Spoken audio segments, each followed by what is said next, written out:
etiquette is something we have to restructure or reintroduce to people. There is an angle of etiquette in all aspects of our lives.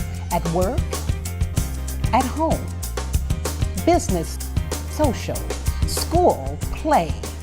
Etiquette as it relates to family, friends, and foe. There's just no getting around it. Etiquette is in every aspect of our lives. I'm Sabrina Samuels, and welcome to my show, Modern Day Etiquette. Hello everyone, and welcome to another edition of the Sabrina Samuels Show with me, Sabrina Samuels. Merry Christmas and happy holidays to all of you. Hope you have a joyous, blessed holiday season. On this edition, I'd like to address a question that was asked of me from someone who watches the Sabrina Samuels Show, and she sent me an email. She asked me, what would I do, or what should she do? And let me put it that way, what should she do in a situation where she has a cantankerous relative that's coming to their home for dinner? Now, apparently, this particular family celebrates every year with family, and each year they take turns with having Christmas dinner at one of each of their homes. And this year is her turn, but there is a cantankerous relative that's coming that likes to start confusion. And don't we all know one of our relatives that is capable of doing that, and it's terrible when that happens. It really is. What she would like to know is, what should she do should an argument start? And an argument always starts when this particular relative shows up. Well, first of all, we all can relate to having unfortunate situations break out at a family gathering, or especially around the Christmas holiday season. Unfortunately, some people are not happy, and they don't want you to be happy either. And if you're having a family dinner, you can't exclude anyone. Well, you can, but it's not appropriate to do so. So if this young lady is having a relative show up that unfortunately is not going to be of good spirit and likes to start confusion, I'm going to suggest to her these tips. And of course, I've already talked to her about it, and I asked her if I can share this with you without giving any names, so she is definitely anonymous, but I can tell you we can all relate to her problem. The first thing is this: understand your audience. When you invite relatives, whether it's relatives or friends, understand your audience. And sometimes you invite people to your home and you've never met them, but then you have to use your discretion in terms of conversation. Find out as much as you can about the person coming to visit you.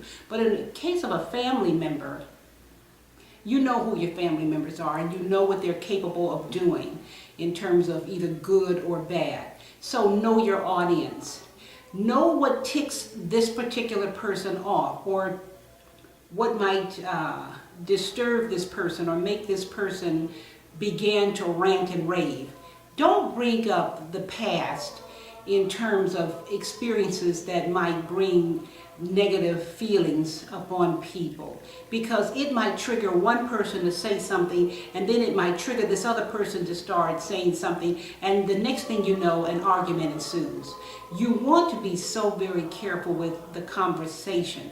Pick positive conversations. What I like to do when I have Christmas dinners, and we've had some wonderful Christmas dinners here, and sometimes you have family, sometimes you have friends, sometimes you have a mixed group, but I like to pick positive subjects, find out about people, lift people up, pump them up. And this is what I suggested to the young lady who wrote me, and when we chat about it, she thought it was a good idea. Normally, she said that because everybody is coming and people, tend to want to think about the past and think about what this person has that they don't have. And I said, leave that alone. Let's talk about the good things happening. Let's talk about the positive things, and especially for the person who is coming who likes to start arguments. Pump them up. You might have to just embellish them with compliments and praise, get them to feeling good. And if this person happens to drink, which that person does, limited alcoholic beverage. Take away the booze. And in other words, hide the alcohol. Give them a drink or two, but when you see they're ready to go over the edge, take the alcohol away, hide it, put it someplace. And that person, where's the liquor? Where's the alcohol? I want to drink. Well, we have no more. You have no more. And let me tell you, they'll be the first ones to leave. Then you can continue to enjoy yourself. You didn't leave anybody out, and you're going to continue to have a wonderful dinner. But the wonderful thing about what I try to do is I try to find the good in every situation. And it's hard sometimes because we've all, including me, have had experiences where it didn't work out all the time. And something might have been said or done that might trip you out. It might make you feel bad. But you have to take the high road because you want everyone to have a wonderful time. And then later on you can air out your differences with a family member who might have caused problems or who might have wanted to cause problems. And if you know that this particular person, that is their tradition, then you have to take the high road knowing that this person is going to be there and make this person feel as good as you can. If this person is a good person, they will enjoy the comfort. Because most times when people act up, they just want attention. They just want attention. So give them that attention. And you know what? It's worth you taking that extra step, I guarantee it, to make sure everyone has a good time. Everyone. So I hope that that answers your question. And ladies and gentlemen, just in keeping with the holiday season, enjoy yourself. Remember, this is a good time. And I know that unfortunately we have in our country been dealing with a lot of issues, and it's heavy on everyone's mind. I know people are down. I've talked to so many people who are just depressed and they're down. But we have to remember, love outweighs the bad every time. Give love, keep love on your mind. I know it can be hard, but you have to do it. Love will win every time. And send praise and prayers and feelings of love and gratitude to those who are not only less fortunate, but those who are going through challenging times, because we've all been there, you and me, and you know, as long as we live on this planet, we will have those challenging times. So hopefully that answers your question. So when you go to the holiday party, make sure you have your card, you have your gift, you have your smile, you have your joy. Leave all the headaches at home. Trust me, we all have them. We don't need to come into a happy situation and air out our negativity. Don't do it.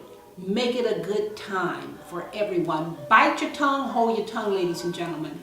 There's nothing wrong with that. Keep the peace. Keep the peace. You'll be glad you did. And when you go home from after visiting with family and friends, and you have done your best to be a good team player, you've done your best to be the best you can be, you'll be able to lay down at night and sleep peacefully and say, you know what? I had a good time. I really enjoyed myself. And then down the road, if you have differences, you can air those out. But don't take a time when it's supposed to be a joyous occasion and spoil it for everyone. Have a blessed holiday season. Merry Christmas. Happy New Year coming up. I pray that this will be a blessed New Year for all of us. We've all had so many things that we're dealing with. And with God, all things are possible.